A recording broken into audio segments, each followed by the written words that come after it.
think what provoked most of the ire was we don't have documentary proof that the Muslim Brothers are involved in terrorism. This is a statement of fact because we don't have it.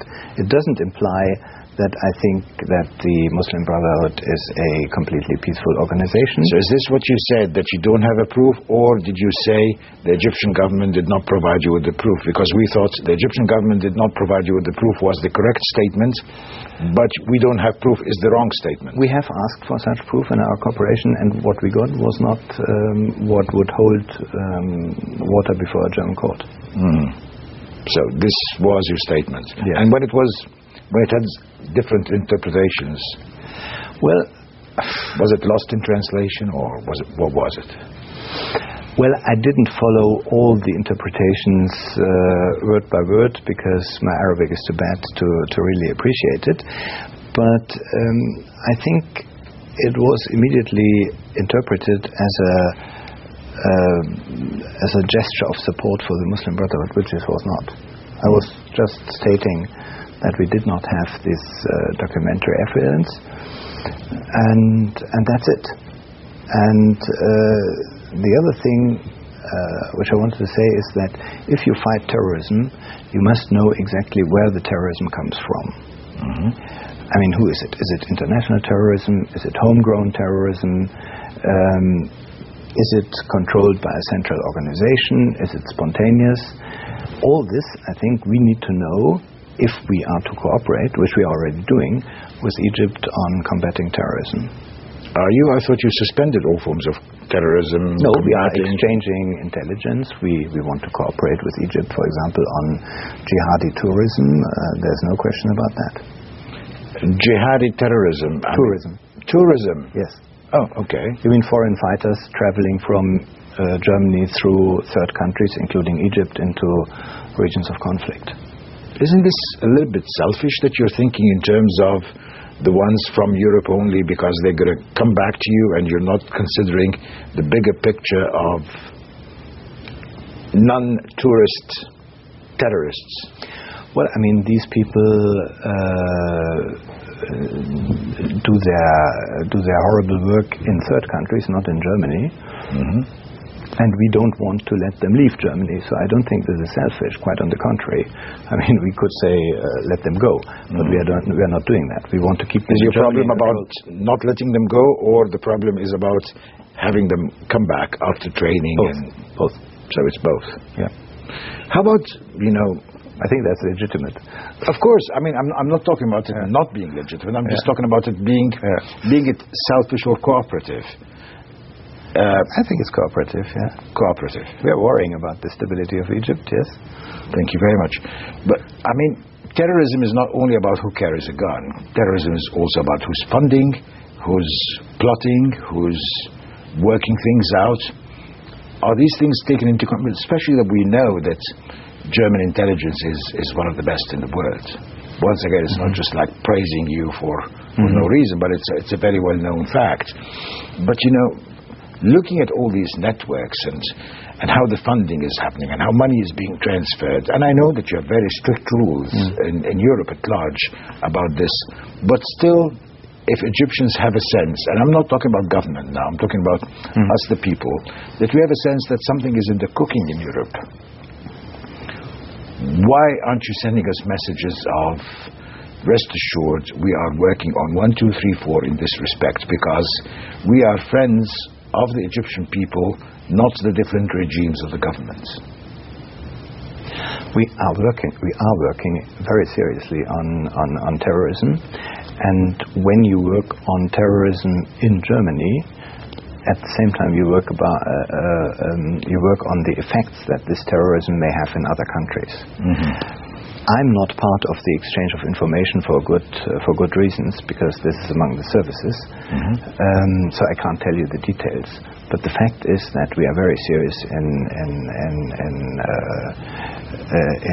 obtaining and providing information on terrorism, because sooner or later we fear that we will be a victim too. All right.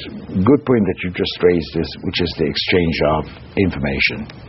One negative comment that has been made about the German embassy in Cairo, maybe not only during your time, but it was made that the German embassy has not been properly informing the German government and the German media about the reality of what's happening there. I don't have any conclusive evidence about that. I have conclusive evidence that another major Western European embassy was really misinforming the parliament, and this is why the parliament in that country objected to the foreign ministry clearly about being misinformed. But is this true for Germany? We inform our ministry, and the ministry informs the parliament. We inform our authorities to the best of our knowledge on what we think is going on here. I mean, we are not trying to hide anything. There may be error involved, as always, but we've nothing to hide. We are trying to encourage thinking about Egypt in many directions, not only about security, but also, of course, about political evolution, about its role in a very unstable region, about the value it has for us. We are reporting about everything, but I can't share this with you. Okay, enough politics. Let's talk some economics, right? Because this is also very important. Do you think on the economic level, the visits and the deals and the agreements were up to the level of your expectation, as has been positioned by Egyptian officials and media, or you would have expected more? No, it was exactly what we expected. I mean, the signature of the big contract with Siemens was, of course, in the focus. And other contracts are not normally signed at official visits, but among the companies here in Egypt or in Germany. So that's only normal.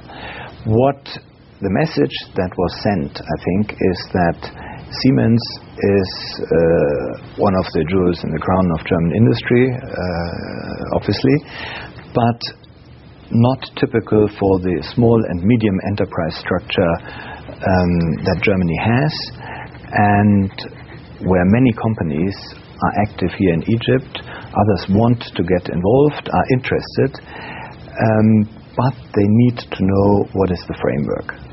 Different from Siemens, they don't have country offices or regional offices who know exactly who is who in Egypt, but they need to have a stable and reliable legal framework. They need to know what is the economic policy, what is the steps that the government wants to take next. And so I think many of the questions in the meeting between the president and the German business were directed at this issue. So I think we need, for us to enhance our economic relations with Egypt, we need follow-on work on the conference of Sharm el-Sheikh, on the investment law, in many fields of activity. Maybe 10 years ago, I was visiting the office of the head of Siemens in Cairo, and one very interesting little toy I saw was a train.